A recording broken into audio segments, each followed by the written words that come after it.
Welcome to Living Free in Tennessee, where we talk about building the life you choose on your terms. Today is Wednesday, February 22nd, 2024, and this is episode 868 of Living Free in Tennessee. And it's a Wednesday, so it's an interview show. And for full transparency, the person who you can see smiling on the screen right now, and I have pre-recorded this just due to some scheduling things, but you'll be seeing this Wednesday.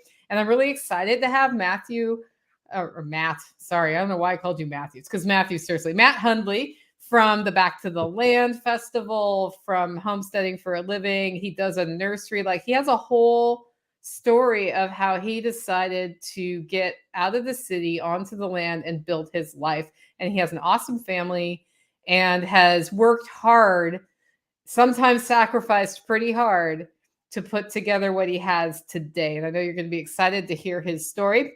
Before we do that, though, I want to thank our two sponsors of today's show. And the first sponsor is John Pugliano of the Wealth Studying Podcast.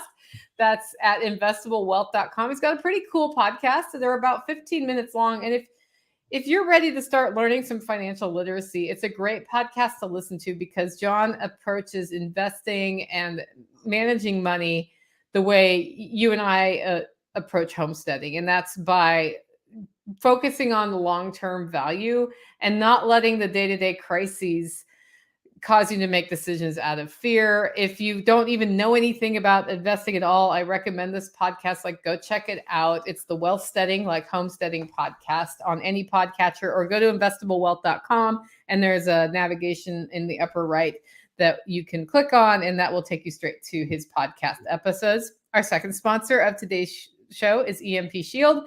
Why not put a device on your home or on your camper or on anything that can help protect you against a surge in the electricity? EMP Shield has a device that does this. And the best thing about their device, besides the fact that it works, is if for some reason it doesn't work, they have insurance to replace your broken appliances if that happens. And that makes we live in Tennessee and we get some weather here. We get some surges here. And I have literally seen what happens when the transformer on the pole outside your house is hit by lightning if you do not have protection. EMPshield.com is where you get that. If you use the coupon code LFTN, you get $50 off. Okay, all of the camp announcements are over, and we are ready to start the discussion with Matt Hundley. Matt, welcome to the show. Thank you. I'm excited to be here. We've talked a lot, mostly in person in the past, so it's fun to do it in this setting. Yeah, I'm excited to have you on today. And I think we've had you on maybe a year ago. Yeah, I think so. Year and a half. So we haven't caught up in quite some time. I have a lot of new listeners. So let's start with, who is Matt Hundley and how did you end up in this crazy network of homesteaders in Tennessee? Yeah, so I'll see how much I can make this concise, because it's a story like anybody knows. Their story to getting to being a homesteader is got some twists and turns in it. So the journey really started off in, like many people, around 2020, a little bit earlier, I guess 2018 technically. Prior to that, I had a background a little bit in homesteading. I was raised in the country on 5 acres. We had kind of the token homestead, a few chickens and a garden, and we did get some good food from the garden and everything, but there wasn't much intention behind it. It was more like, we live in the country because it's nice. And we kind of grow a little food, but it wasn't any serious amount. Though my mom was early prepper. She was like Gen 1 prepper, Y2K prepper. So I had a little bit of that influence early on. But also I grew up in a part of Oregon that was all market garden farms, where our topsoil is super deep. It's like 5 feet of black topsoil that the glaciers conveniently stole from Canada a few millennia ago and pushed down to Oregon. And it's that amazing Willamette Valley growing region. So I did get to grow up where I was working from the age of about 12 in the berry fields and working on little market garden organic farms. We had a lot of the OG market gardeners that were organic, like back to the land, real hippies that went in the 70s and were kind of the first to reject pesticides and all of that. And so I had a lot of that exposure early on, working in an agricultural setting and tree farms and things. But I went away from it all, went into music. I know that background similar to yours. You spent a lot of time doing music. And then around 2018, I bought my first homestead. It was very much on a whim. Those were in my early I was experimenting with this whole new Bitcoin thing. And I made out like a bandit. And by like a bandit, I mean, I put in I think $800 and I put in about $1,000 and I made $3,000. And then I was like, I'm out. So that's my whole bit. That's my whole That's your whole cryptocurrency. Bitcoin story, Yeah. right? Like had I invested 100 grand, I would have done really well. But so I got in late, but I was like, okay, I got $3,000. It's something. And I had also been kind of paying attention to some Dave Ramsey stuff and decided to get out of debt for the first time in a long time. I was very blessed to not be deeply, but I was able to get rid of all the credit cards. So I was at the stage in my life where I was finally debt free, had a tiny, tiny bit of cash, enough to buy a really junky used car. Or in my case, in 2018, a meth lab single wide trailer on 1 acre in rural Tennessee. This was a foreclosed home for $10,000. It was truly a living nightmare of a home. It was, I'm not exaggerating when I said I tested it for meth and it tested positive. It had human feces in the walls. It had piles of trash. It had a whole nother trailer that was there illegally that there was a note from the county that came with the deed. I had to have that removed. It was a nightmare. And I went in and I bought it with every penny I had. I actually remaxed out my credit cards to buy it. So that was my mortgage, was credit cards. And so that was my first homestead, was this acre. And I spent the first year or two just cleaning it up, just utterly overwhelmed, but really learning to garden on that lot, which I needed to do because I couldn't afford food because I had just bought a house with a credit card. And so learning to be frugal, but truly I was immediately thrown into a place where I need to garden and I need to actually provide for my food, because it's ramen noodles supplemented with vegetables is what I was eating.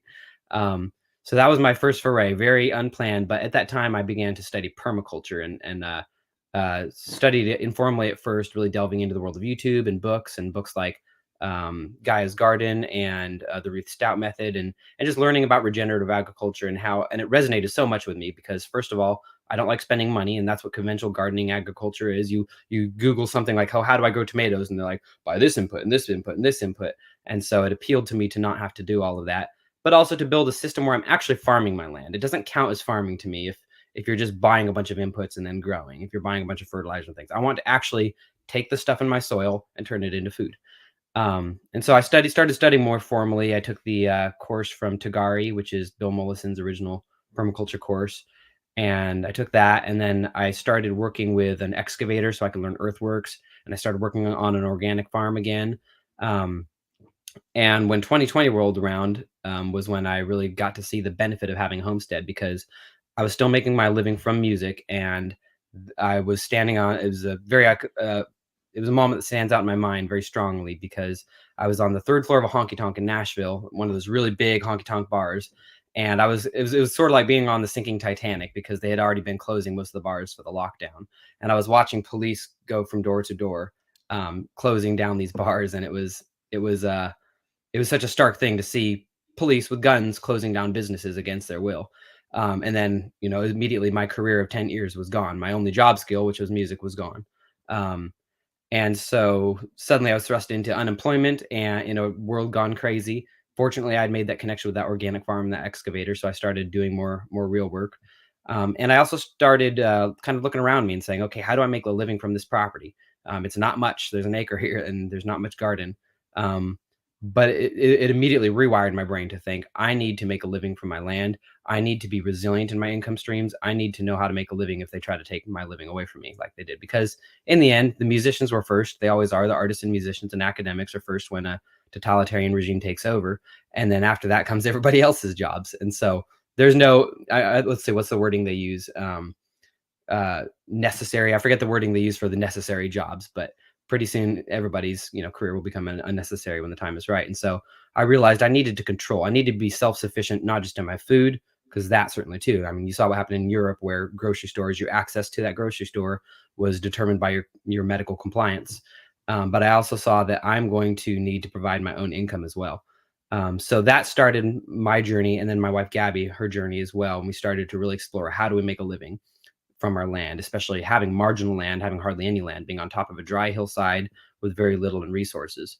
So we started just trying everything. Right around 2020, I would buy these old food grade barrels, 55-gallon barrels. I'd put a spigot on them and turn them into a rainwater catchment barrel. I had to learn to do it for my property because we didn't have a creek or a well or any good clean water. And so once I learned how, I was like, well, this is a product. I knew where to get them cheap. And that was our first foray really into our own business. And it was a profitable little sideline. It was really good. It gave us some cash. The transactions were all cash, which was great. And it was also really cool because I would go deliver these barrels around Nashville and Middle Tennessee, and I would meet the people who were gardeners. And so I spent about a year really getting to meet people. They would give me things, they would give me plants and starts, and I got to see a lot of setups, and it was really cool, especially as I was studying permaculture. I got to see a lot of really good urban setups and rural setups as well. Um, and so around that time, I realized how much I liked it, how much I really loved being involved in not only my own self-sufficiency, but other people's self-sufficiency as well. And so it was at that time I decided to pursue the homestead design route, using the design science of permaculture, where it teaches you these principles of how to design a property to really passively generate food in a regenerative manner that builds your soil, that builds your water table, that makes your land really better than you got onto it. So if you have kids, or even if you don't, you're leaving that land in better shape. You're getting better yields every year. You're doing it in a manner that's not causing problems; it's solving problems. Um, and so I went ahead. My wife and I started our business, Tennessee Homestead Design, and that was our first kind of more solid business we started. And so from there, I started going around designing other people's business, designing other people's farms, and I was thrust right into it because it was 2021 at that point, and so everyone was still panicking. We were all not sure how far that thing was going to go. We didn't know that if there was going to be a lull like we're in right now, or if it was just going to go all the way right into 1933. And so I had a lot of business right away. And so I was thrust into 300-acre farm projects and intentional community projects and little tiny urban lots and everything in between. And so I learned so much so rapidly about that, while at the same time we were building out our own homestead. By this time, we had moved onto our current property. It was a 5-acre property. We sold an acre, so 4-acre property. And so at that point, we built a home from scratch, figured out how to do a septic, figured out how to do all of these things that are required to build a home, and then build our own outbuildings and all of that. And so that was super invaluable too for our business, was learning how to do that. And then around that time, so Tennessee Homestead Design was getting busy. Around that time, we had our first baby. And that also changed the equation because I was driving around a lot doing homestead design, going to Alabama and East Tennessee, which I still do. But I was gone a lot. And I was also still, at that time, things were coming back, starting to flow in Nashville. So I was also commuting to Nashville to play music. And so suddenly, having a baby in the mix, it's like, well, I really don't want to be gone every day. I don't want to be on the road this much. I want my living close to home. Might have been, I guess, a little bit later than 2021 at that point. But at that point, that's when we realized we really need to also have more products coming off of our land. We need to be growing things. And so our first foray was into market garden vegetables. That was not the right fit for our property because we are on tap water. We can do water catchment, which is great, but that's not vegetables are water.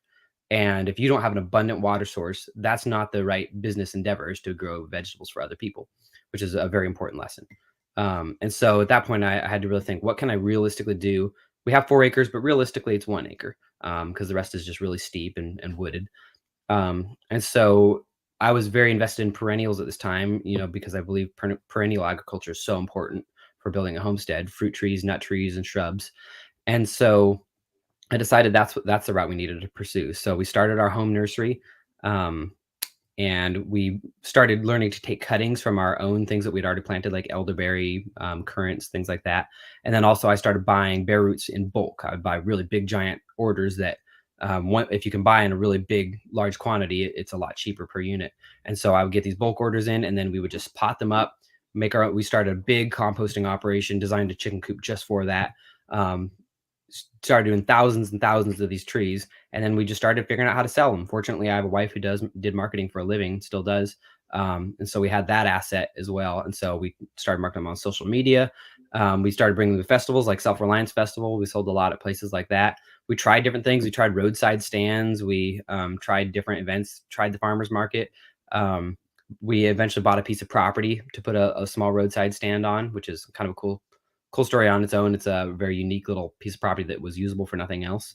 And yeah, so year one was last year of the nursery, and we finally sat down and tallied our numbers up in our disorganized state the best we could.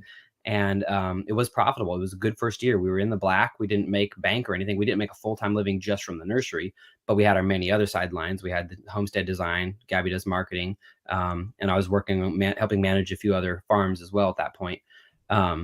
And so this is year 2 that we're in right now, and we've learned so many lessons. And we just did I think you saw, we just did our first year 2 launch, and it's been a madhouse, 5 times busier than last year, because now we've built the infrastructure, our name is established, people are coming back to us, we're getting repeat business, and we figured out what does work and what doesn't to some degree. And so it's very exciting because we're really, for the first times in our lives, we're seeing our businesses become successful and seeing ourselves being able to start choosing where to spend our time. And of course, that's meaning that we're choosing to spend our time closer to home. So when I hear this story, I hear somebody who 6 years ago put a property on a credit card in addition to having $3,000 from Bitcoin. Yeah. And the interesting part of your story there is the part you glossed over, Mhm. where you lived on your property Oh, yes. Mhm. while trying to build out your property with basically a mobile home that was unlivable. Yeah, that's crucial. How did you do that? How long were you doing that for? Yeah, so that was a period of about 1 to 2 years. Amazingly, I was dating Gabby at the time, so she She's a keeper. yeah. She's a keeper. Fortunately, she had seen me when I did not live in a meth lab, so that helped my case a little bit, but it was an overwhelming and an emotionally and spiritually challenging time, to say the least.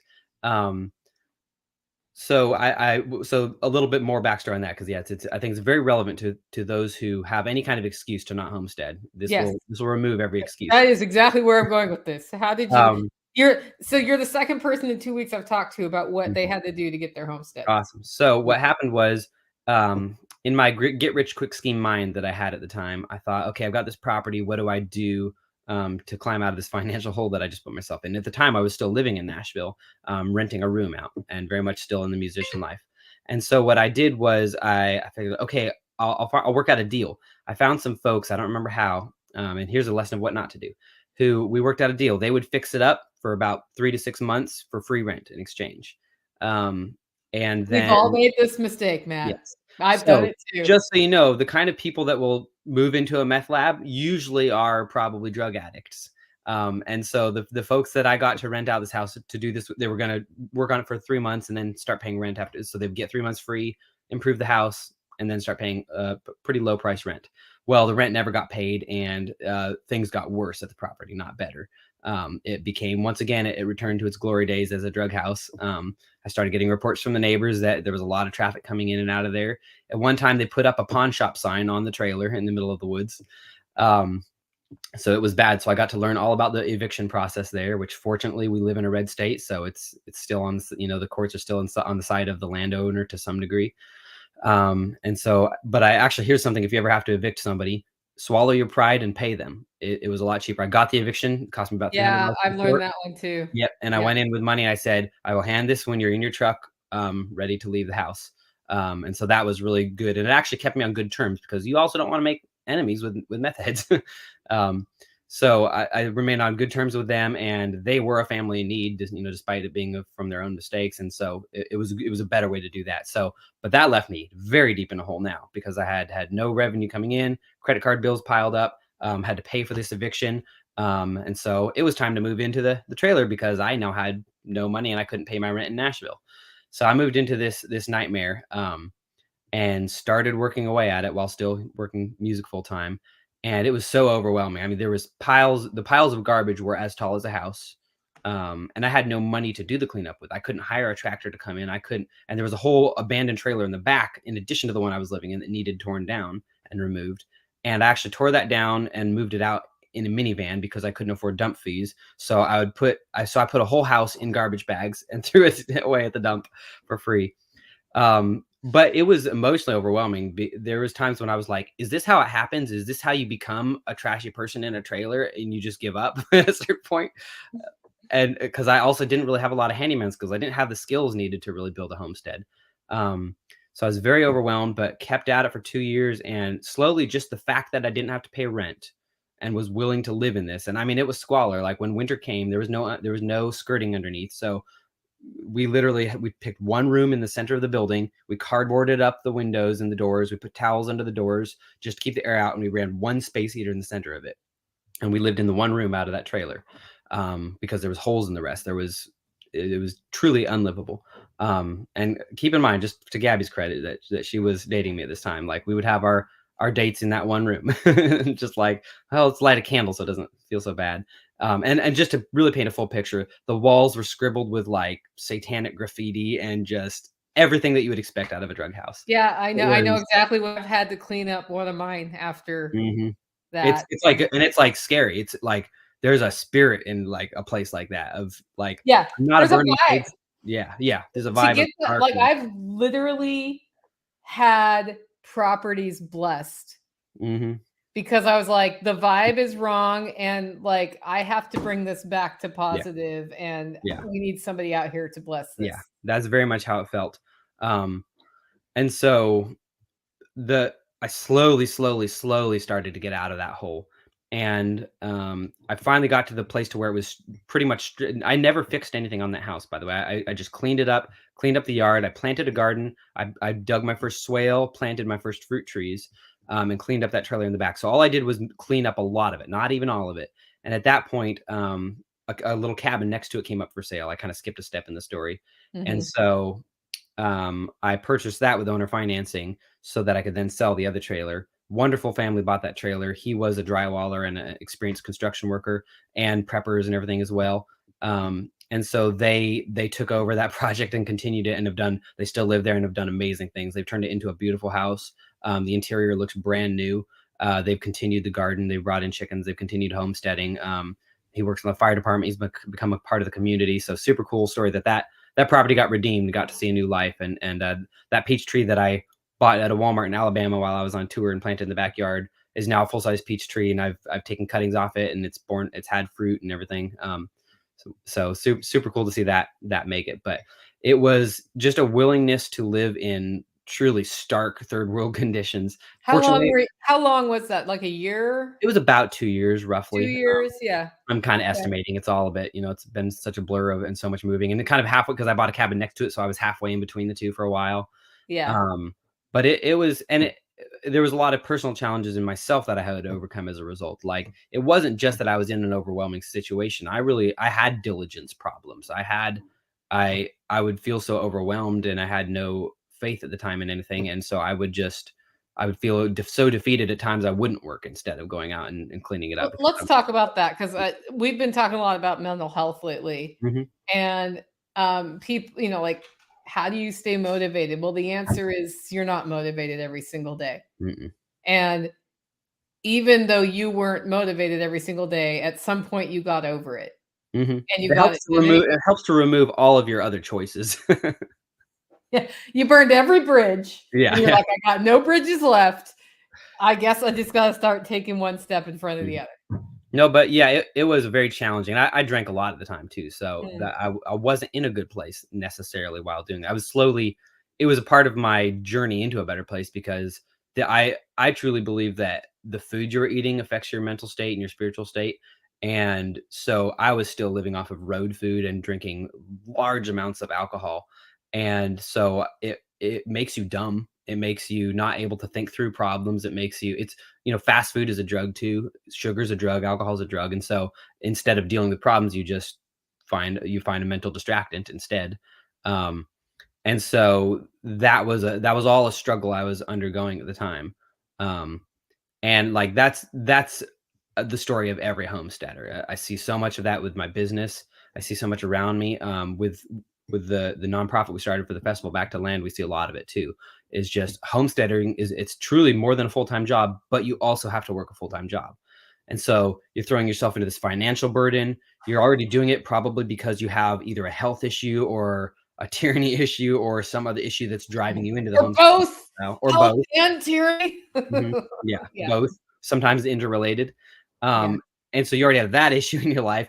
Many people are starting a family or getting married or something at the same time, and so you're dealing with all these challenges in yourself.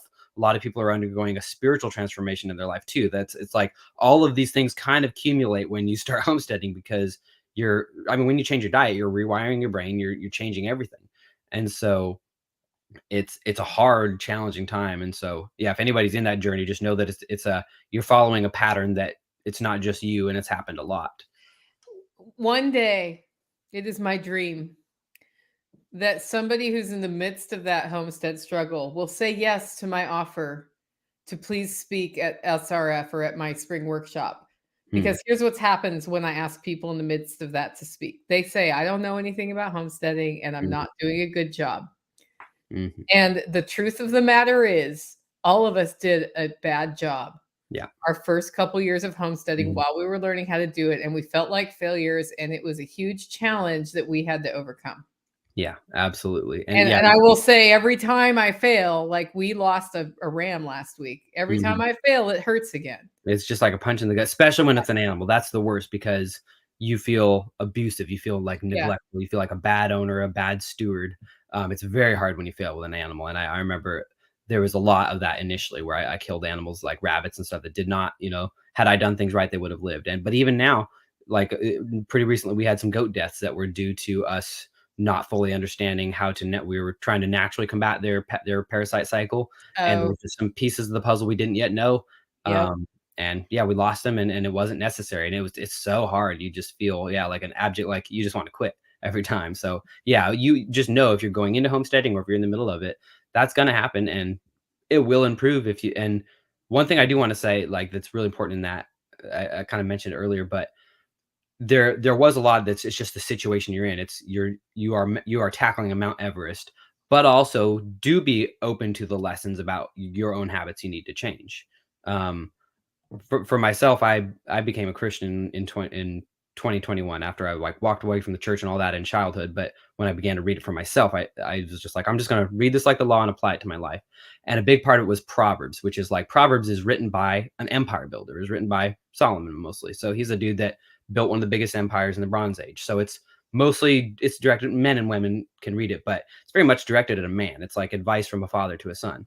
And a lot of that was about diligence. And there's some really like I don't remember the exact wording of it, but it's like a passage about like, oh, a little more sleep, a little kind of reset the snooze on the alarm, and then poverty creeps up on you like a bandit. It's a great phraseology. And so that was a huge change for me in the homesteading journey. Was simply I looked up the definition of diligence because I kept seeing that word, and diligence was not working harder.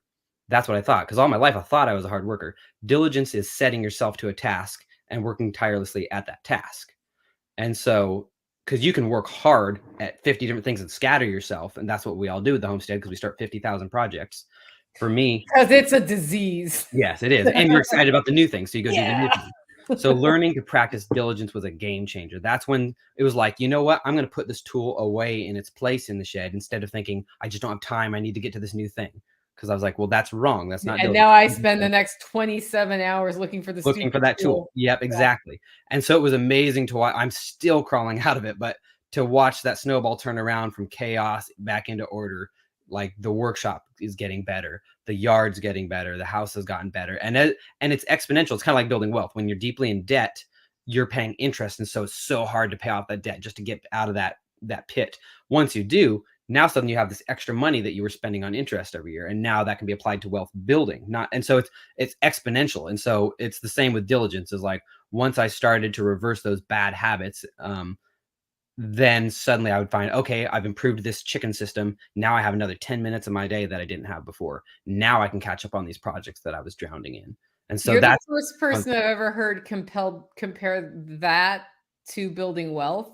it's exactly the same. And It it's really, 100% mhm, exactly the same. yeah, because it is It's wealth. Like yeah. your wealth when you get, you're a person who understands that fiat is just one measure and probably a pretty bad measure of wealth. And wealth is in living capital, it's in social capital, there's lots of different forms of capital.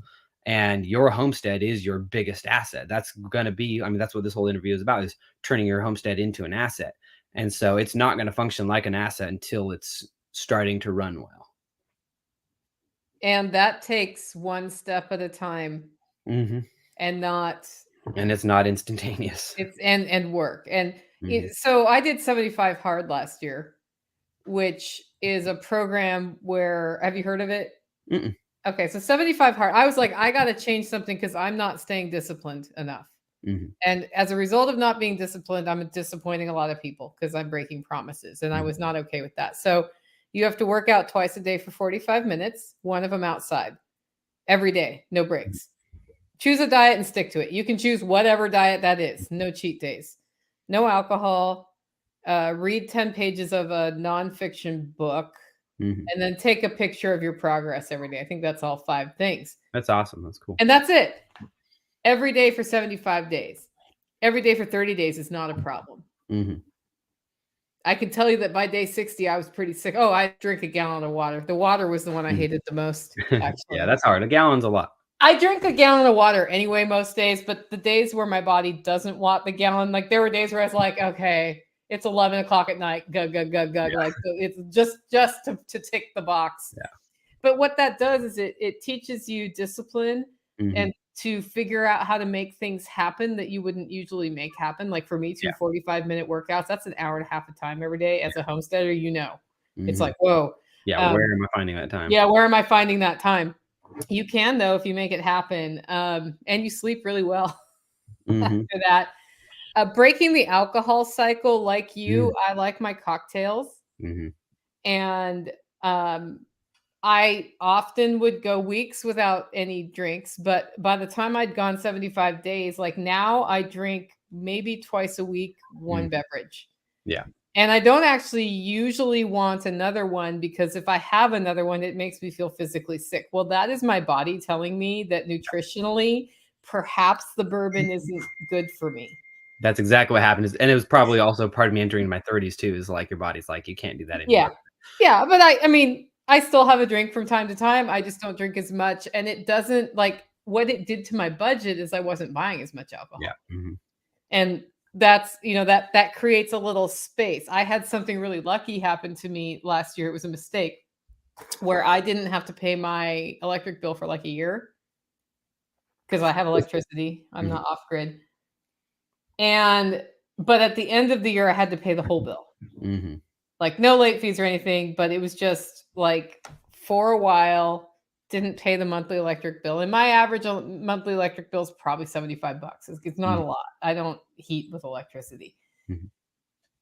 The amount of value I got from not paying that $75 had been in my budget was way more than the cumulative amount I paid at the end of the year, just because it made cash flow space of $75. It's kind of like if you're filing taxes the standard way or paying taxes, it's like you always want to do self-employment to where you don't want to take it out of your check every month. You want to do it all at the end because think about like you can be collecting interest on that if it's invested, or in more practical terms, pouring that into your homestead that generates some revenue. And now you have that chunk of change plus that. Yeah, it's so much better to hang on as long as you can to cash. Yeah, so it was just interesting. But your homestead, when you get past the mad scramble, chaos, everything's going on at one time. I overcommitted, added too many projects. I need to build this. I need to build that. That's breaking. Like we've been in a which never ends, by the way. That never does. Yeah, we're still things never stop. Yeah, yeah. That never ends, but it gets better, and you get better at managing it. That's what happens. Yeah, and that's the answer nobody wants to hear. They want to hear like, oh, there's an end in sight. No, there's no end in sight. First of all, your ambitions will never change. You're going to want to tackle the next project. You're like, okay, finally got these goats under control. Time for dairy cow. So that's not going to change. And also like homesteads are dynamic places. A farm is a dynamic thing that's going to change. The climate will change. Your weather will change. Your financial situation will change. Your needs will change. As we built our family, suddenly our dietary needs of our family changed drastically. Kids eat a lot of food. Or suddenly like, oh, now I have a baby. I want to have a dairy source on my farm. But now what's that dairy source going to eat? What's that goat going to eat? And so instead of waiting for that magic bullet doesn't come, your management gets better. You get better at managing time. You have to accept the busy. That's a bitter pill. You have to accept the busyness. Like I'm a person as an artist, I want to relax and have my creative time. I'm having to learn to be disciplined about my creative time and say and both my wife and I are like, okay, you get this 1 hour on Saturdays for right now. I get this 1 hour on Saturdays and we'll try to grow that time. But like you will be busy all the time and you have to learn to accept it and be okay with being busy. But also, as you get it, the whole purpose of going to the homestead life, especially if you're trying to get your income from it, is you're also moving towards doing things you like to do with your time. And so accepting the busyness, but then also realize like, well, this is what I wanted to do.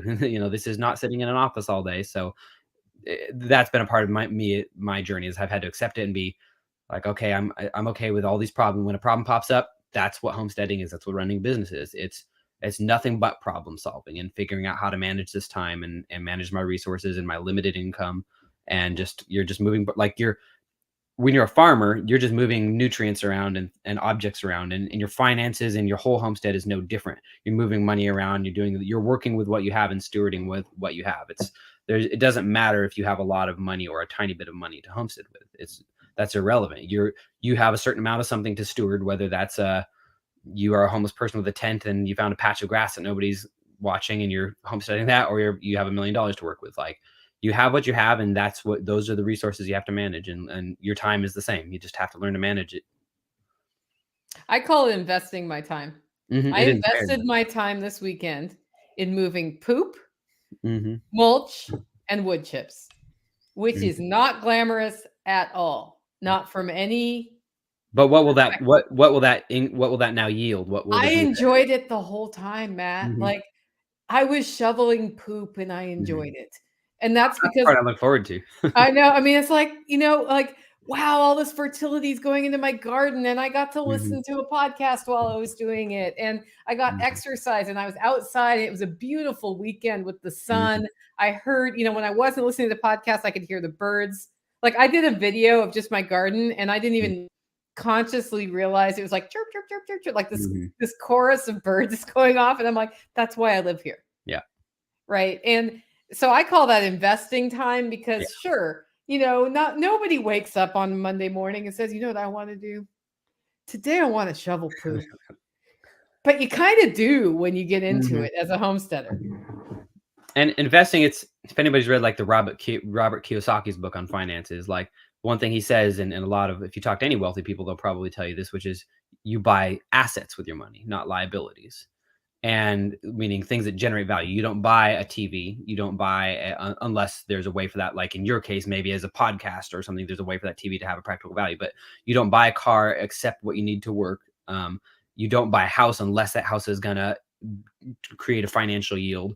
And so that's the way they think of wealth when they build it. And your time is very much the same. You can't buy liabilities with your time. Like sitting in front of a TV is buying a liability with your time, and it will result in a time debt in a way. And so you invest your time into something that's going to generate value. And then it's just like building wealth. Like, I'm glad we're on this metaphor track of time and money, because it's very much the same. Yeah. There's no difference. In fact, your time is more valuable than money. You can't print time. They can print all the money they want. Like when you're old and you die, if instead of spending time with your babies and your wife, you were off doing something else, you're going to regret that. But every moment you spend with them, you're going to remember, like chasing your kid around the yard or whatever it is. I don't know where you're at right now, age-wise, like two or three. Yeah, coming up on that. So walking, this is the annoying phase where they climb things you don't want them to climb. They have new superpowers every day. Yeah, they can run amazingly fast. Yes, straight out into the road, like reach everything you thought you baby proofed. Yeah, right. And it's funny because every kid goes through this, but as the parent at this phase, you end up also exhausted from that, and then you're homesteading on top of it. Yeah. So, but it's the investment stage, and kind of like you're talking about with using the idea of the compost that you're making, the manure, is like you're investing your time, but that will create more time later. Like I spent my life not investing my time. I spent my life squandering my time. And so here I am in my 30s playing catch up really with my life and finally building financial security and all of this. But when you are investing your time, regardless of where your starting point is, like, yeah, we all wish we were 18 to start over, but whatever stage you're at, when you're investing your time in that compost, now that's becoming a super passive garden, which is less trips to the grocery store, less trips to the hospital later on in life, less work in the garden because let's say you're doing like a no-till, you're piling that compost on, it's reducing your weeding, and just like exponential wealth building, it's like, okay, now because of those things, I have this extra time. Great, I'm going to build a rotational grazing system now that's going to make it so I don't need to go buy feed for my goats and my cattle. All right, great. Now I've done that, and now all that money I was spending, that $200 a week, I don't have to go work my day job to get that. Like it's that exponential growth of time. When you invest time, you get a yield, you get a dividend from that, and you're buying more time later on down the road. Yep. But it's not without sacrifice. Jack Spirko always says, I didn't see you on my stairway at 4:30 in the morning rushing to get to my office when I started my podcast. I'm like, I don't know any business owner that hasn't gone through that phase I've gone through it more than once. I'm going to go through it again, I'm sure. But okay, so let's get back to 5 years ago, Matt. Did you think you would own a nursery? Oh no, no. How did you think you'd make your money? I thought I'd have a hit song and and then just no. I always wanted to go back to the country, but when I was purely pursuing the music lifestyle, I was in a place of pride and ego at the time, and I wanted to have that hit song, that validation, and the money from that. I was in the country music industry, and so I wanted to get a big pile of get rich quick money and go buy my place in the country. And now I'm so grateful that that did not happen. But it never occurred to me that I would be farming for a living or doing agriculture for a living. I always did want a homestead. That, like, growing up in the country on the edge of the Tillamook Forest in Oregon, just in beauty, absolute beauty. It looked like Narnia out there. You can never quite leave that behind. I knew I was going back to the country at some I point. still can't leave behind when I plant broccoli Yeah. 17 years later. So Yeah. But no, it did not occur to me that I would be doing this, especially this soon. I was in that stage of life that you were talking about, like the alcohol cycle. Like, I was in alcohol is a depressant, so I was depressed, and I was there was no really vision of the future. There was certainly no plan. There was lots of ambition, and that's the story of my generation in particular. Like, the millennial generation is all ambition, and we're very self-aware, and we're very get rich quickie. Like, we're surrounded by these YouTube get rich quick schemes and MLMs, and like, it's that our culture is about pursue money, and then you can have what you want. And so I'm so glad I did not get that, because first of all, I didn't have my diligence habits. So had you handed me $500,000 from having a hit song, it would have been squandered or poorly invested, or I would have bought a homestead and become just as overwhelmed. It wouldn't have been good. I was taught the management of things with the journey I had, and I'm grateful for it. But yeah, I did not see myself going down this route. Like, and I'm so thankful for what happened in 2020. Because it also, was a spiritual catalyst for me too, to see all this organized tyranny. And when you deeply research it, you see how it goes to the top of a pyramid, and you see, like, oh, all those Sunday school stories about, like, the devil and stuff, like, seem to be pretty spot on. And so or at least you see how that hierarchy works. And so had that not happened, I would not have homesteaded. I would have maybe not gotten married. I would have not become a believer. I would have not changed my life. So, like, thank God for that cattle. Like, I'm so thankful for that evil thing that happened, because that set me on this journey. That's like, my health has changed too. The nature of homesteading is, like, I would get the flu really bad a few times a year. I thought that was normal. Turns out it's not. You start foraging and you start eating, and you eat a lot of wild food and a lot of fresh grown food. Instead, you just get the sniffles, and then it goes away. And my allergies completely went away. And, like, all these health problems I had went away. Now my worst health problem is I'm really sore at the end of every day. But my sleep problems mostly went away, like, a lot. Like, so all of this stuff just changed. And so, yeah, 5 years ago, no concept that I would be right here. Something that was really funny related to how your immune system gets better on a homestead, Joel Salatin, who was out last fall, mentioned that every so often he just walks up to the cow trough and drinks out of it. And he's like, I'm just trying to get exposed to as many things as possible, so I have a strong microbiome. And he said, I'm probably the only person that fights illness by drinking out of a cow trough. And I was like, well, he'll be the last one here. Yeah, I haven't seen him sick a lot. So it's funny. This is like kind of a different way of seeing that same thing. During the COVID narrative, when everyone was getting sick because we were all suppressing our immune systems, I was in the musician community, downtown Broadway, Nashville. So it's like, each one of those bars is like 500 people crammed into a bar from all over the world. They all flew in to this tourist city, and they're spitting requests into your face, and everyone's going backstage and sharing vape pens and joints and stuff. And like you could not get into a more germy cesspool.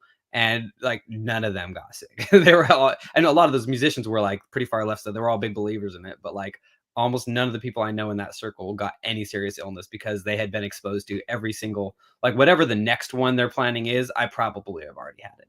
Like, think about sharing a mic. I sing into a mic and I hand it to you for your set. And then some drunk girl gets up and sings into it, and that's from like, they just flew in from France and brought whatever they have going on over there. Yeah, it's a truly a cesspool.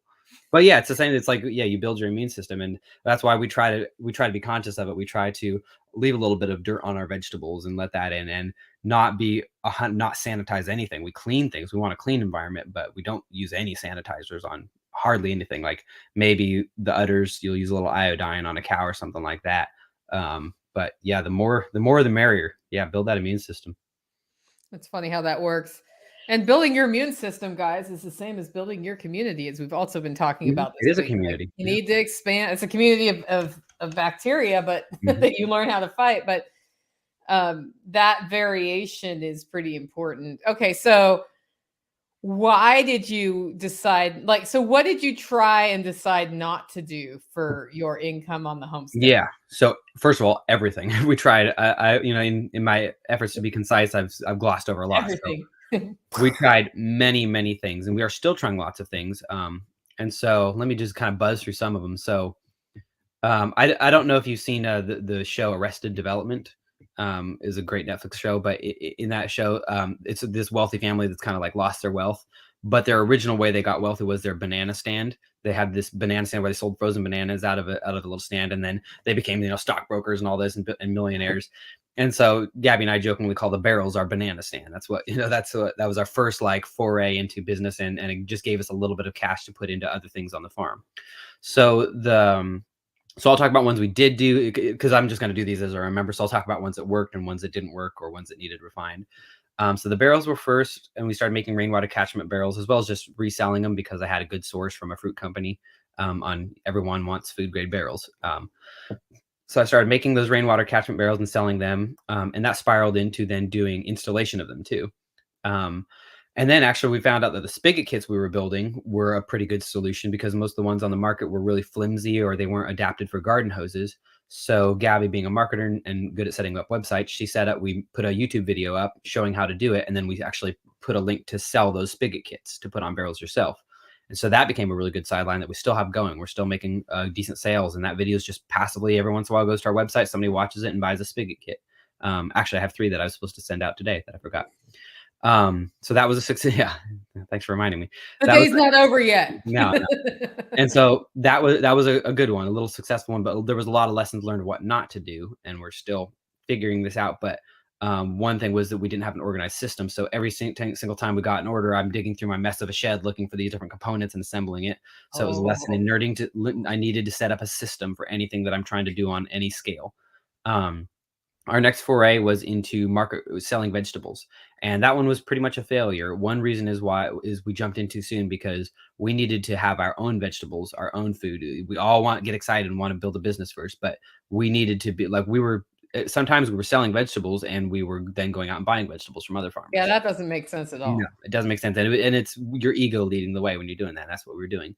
And so I had to dial back that, because also my property wasn't right for that. And you're just going to have to learn that your property's not right for some things. Yeah. So vegetable, now it wasn't a total, there was times we sold to caterers and we got a little additional income. It was really fun. We built good relationships. So it wasn't like a waste of time or anything, but that wasn't a good worthy pursuit of our time. Cause I also tackled too much garden space, which we all have done that one. Because I killed 140 tomatoes that way. Yeah. Once. And yeah, you learn like, and brought blight onto my property. Like it was a terrible catastrophe. So yeah, that one got, and then, and you know, it's just put on hold for now too. When we get to a different property, I love the idea of a market garden farm. So that may come back, but it wasn't the right fit for us on our current situation. So that one fell by the wayside. Then we, as we were expanding our chicken flock, we dabbled in selling eggs. And I quickly realized that was not profitable. There's no way somebody will spend enough on the eggs to justify it. But that led me to finding a pretty good little sideline, which was incubating those eggs. So suddenly that egg, instead of being a few cents, turns into a $5 chick. And I started, so that changed how we raised chickens too. I switched to just Americanas because those are popular sellers, the blue egg layers. Oh yeah, those are. You're right. And I had to hatch, and they're dual purpose. So I hatch them out. I keep all the roosters, or just some of them for meat birds, because you know they're okay meat bird, they're fine. And then I sell them either as full grown ones or as babies. Now, because our homestead was still not set up the way we needed, we were still building our house. When Gabby and I it was just us, I could get away with incubating chickens and having that smell and stuff in the house. Yeah. When baby came along, it was a little bit different. And so that's just something where there's just different seasons in your business and homestead, and that had to wait. And so we decided to wait. This year, we're not incubating eggs. I worked out a deal with somebody else that's incubating, and I'll get some of my meat birds from them. But so that was both a success for a while. Not like it was bringing in tons of money, but the sales were covering my grain costs, which is really great. Like also, yeah, You that's don't huge have to. Yeah. because that's very expensive. But also what I was trying to do there is also subsidize more chickens than I need because that was my compost source. And so even though that wasn't financially successful in terms of like I'm making a living off it, the fact is like it allowed me to have about 50 birds, which if you're doing the kind of chicken on steroids tractor system, you Yeah. can generate a cubic yard of compost a year. Which, as we get later to the nursery, that was vital, and to our own Mhm. gardens. We needed a bunch of animals to efficiently make a bunch of compost, and that was the way. That's why I have Um, rabbits. Yeah, rabbits are phenomenal I for that. You feed the can use it rabbits to the instantly. LGDs, and it Mhm. makes really good Yeah, poop, and you basically. gotta stack those functions like that on the homestead. Yeah. Let's see, other ones that I tried firewood. I can't coming from Oregon, I grew up in logging country. All of my, like, ancestors were loggers and foresters, and so I always did a little bit of firewood as a sideline. I kinda paid for some college that way too when I was younger, but quickly realized that the maintenance on the chainsaw, the hours put in were and the danger that I was subjecting me. Anytime you're working a chainsaw, you're risking life and limb. Like the most experienced loggers, I knew a lot of one-armed people growing up in logging country. Yeah. And so that I quickly realized that wasn't worth it. I love working in the woods and cutting with a chainsaw to a degree, and then it becomes like, yeah, this is not worth it. Yeah. Especially when you don't have a tractor or anything to haul or any processing everything Oh, by hand. yeah, and that makes a huge difference. Yeah, huge. So that one I quit doing that entirely. Let's see some others. Um, we started raising goats, and I started selling the babies. That was a good sideline. Because I wanted the goats for dairy, but the result is you get a bunch of baby goats, and I think it's better in most like startup scenarios to just sell baby animals rather than process them for meat, because Mhm. I was getting more for a baby goat than I would get if I raised it up to maturity and then spent all that time processing it into meat. Same as the birds. I was looking at doing meat birds. I studied all up on that, and I was getting all ready. I was like, okay, I'm going to process chickens and sell the meat. And then I found like literally after all that work, I would sell them for less than selling the actual living bird without putting that work in. Mm. So that's one thought is sell things live. So with the baby goats, I was again just kind of paying for grain inputs so that the dairy was free. It did get to a point where I got too big on the goats, and I talked about earlier when we were talking about how we lost some goats due to mismanagement, and so we dialed that back. We said that's another one that it wasn't totally unsuccessful, but it was causing us to expand before our pasture was ready. And so I dialed back the goats drastically, sold off most of the herd, and just kept a couple of my best ones. So a lot of these things are kind of ambiguous. They're not total flops and failures. They're just not the right thing. The nursery we actually thought was kind of the wrong thing too after the first year, because I lost so many plants. I didn't have a good sprinkler setup. I was Oh, spending an yeah. hour every day dragging a hose around. It was just because it was coming in so fast. Plants were coming so fast, and we had a million of we got overwhelmed, and it didn't go well. But then later on, when we sat down and looked at the numbers, we're like, okay, we actually, even with all the loss and all the mistakes, we actually estimated every moment of time we put in, every input we put in, every bit of soil, every pot, every person we hired. When we estimated all that, we're looking at it and we're like, okay, we made $20 an hour. Not great. I could make that, like, the truck stop down the road is hiring at $20 an hour, but that's first year of a business doing everything Yeah, that's wrong. not bad. Not bad at all. And so that made us make the decision to go ahead and do year two, because And now you put in an irrigation system, right? yes, exactly. Yes, we do. We just got Yeah. two big circular sprinklers that are more commercial, and we're condensing the footprint of everything. We're actually garden is on one side of the sprinkler, nursery on the other, and so it's ideally going to be. I'm actually going to be testing that this week. It's all going to be within the same footprint, and if it's not, I'm going to go buy another sprinkler and I'm going to get it right. I'll spend money until I get it right. Yeah, I Um, mean, and sprinklers are not the end of the world, yeah, even the big ones. and that's something as you're setting up your homestead systems, like I'm a frugal person. I was raised by, like, my grandma was a Great Depression survivor, and so Yeah. my mom was the same way. My dad was the same way, and I started out with that mindset. That's not how an investor should be thinking. Yes, you should be frugal, but you also need to invest your money in the right things. Like, think about what your time is worth. I didn't understand because I was a musician. A musician's time is worth nothing because nobody compensates you fairly for being a musician, and so I didn't realize until I started doing homestead design and getting paid a fair wage, when I suddenly could put a number on what one of my hours of time is worth. Then I started applying that to the homestead, and I started saying, okay, let's say, so just you make up a number. Let's say, okay, to feed my family, realistically, let's say I need to make $40 an hour. What's I'm going to assume that I can make that I'm going to build the skills that are valuable enough to make that per hourly. So now, where am I spending my time where I shouldn't be? So in the case of watering, it only takes 3 wasted hours, 3 days before a really nice sprinkler pays for itself.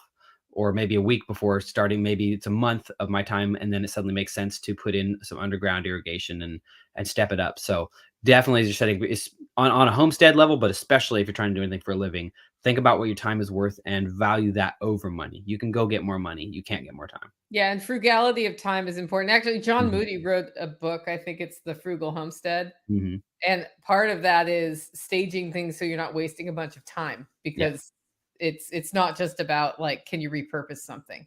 Exactly, because yeah, that's and that like when we did the book Scrap Steading, it's very interesting because Billy and I wrote that book about like using scrap materials to build stuff, but there's a time for that, and then there's a time to switch to like, okay, I'm just going to Lowe's and getting the big box stuff Yeah, that's going I'm to be getting the right, so that's yeah, what we did for our rabbitry this year. yeah, and there's those different seasons in your life where the different thing like you'll probably find if you're on a homesteading journey, but also a journey to like improve yourself, you're gonna part of that is you start building skills that are more valuable.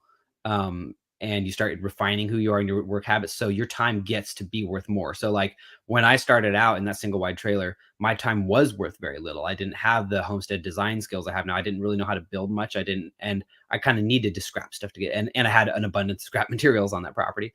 So these first three properties really have made sense for us to use more scrap materials. And now it's starting to turn around with like with a family and everything, especially, and with businesses. And now we have the nonprofit has become really busy.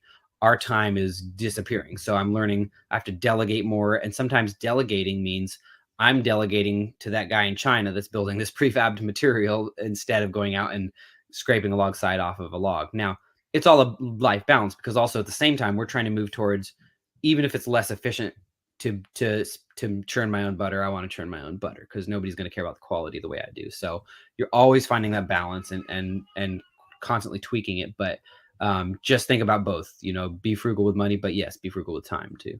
Yeah, super important. Okay, we're getting close to time here because Mhm. I actually have choir rehearsal. Speaking of an unpaid musician, we're It's better just to not try to get paid. It's so much yeah, better. we're doing a really cool gospel show with a couple other choirs from the Oh, state cool. That in would be 2 fun. weeks. So Well, shoot, yeah, shoot me the date. I'll see if I can make it out. yeah, it's March 3rd.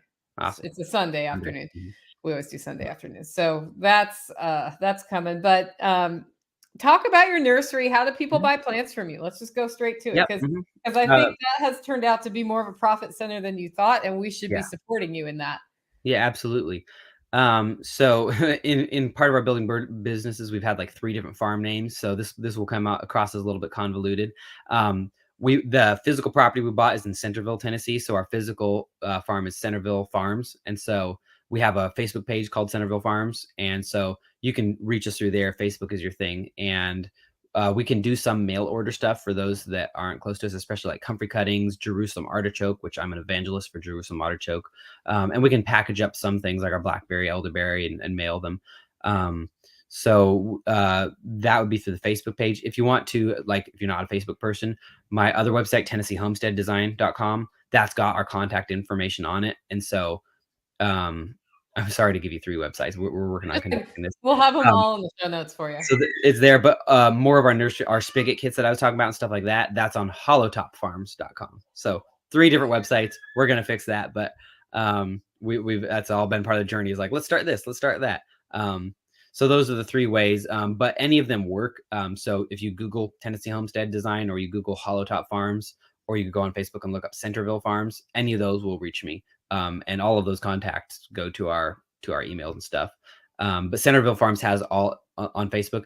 That's got all of our current inventory, all of the Yeah, what different. do you got? You have trees and shrubs, and what do you got Yep, going we right got now? elderberry, pawpaw, figs, everything, especially really designed for the southeast, but mostly versatile, good anywhere. Pawpaw figs, thornless blackberries, several different raspberry cultivars, mostly thornless, mulberry, hazelnut. I'm not going to remember everything, but these are most of them.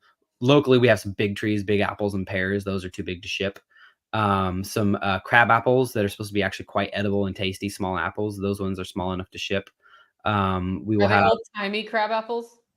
I forget Okay. the exact name of them, but yeah, they're a cultivar that I specifically looked for that would be an eating apple, but also you can make pectin out of them, and they Mhm. pollinate all the other apples. So the crab Sweet. apple is one of the most neglected, forgotten staples of the homestead. It's really Well, important. they are cedar apple rust resistant Yeah. too, aren't they? So Yeah. I've killed an apple tree in my food forest already because of that. Yeah. And I am not replacing it with another apple. No, crab apple's the way, except for eating just as plain fruit, and sometimes that too. Crab apples are the way to go. Yeah, they make good pies anyway, Yeah, guys. The exactly. Yeah. pies are delicious. And let's be honest, Tennessee is a cooking fruit state. There's very few fruits you can grow that are like take off the bush and eat without a lot of work behind it. That's 100% true. Awesome, guys. Well, check out Tennessee Homestead Design on Facebook. I'll drop all of Matt's links in the show notes. Thanks for being on today. Yeah, thank you for having me. This was fun. Awesome. Okay, guys, if you like the show and want to support the work I'm doing here, you can do it in 2 ways. 1, get your coffee at hollowroast.com. 2, consider becoming a member. Find out more at livingfreeintennessee.com. With that, go out, make it a great week.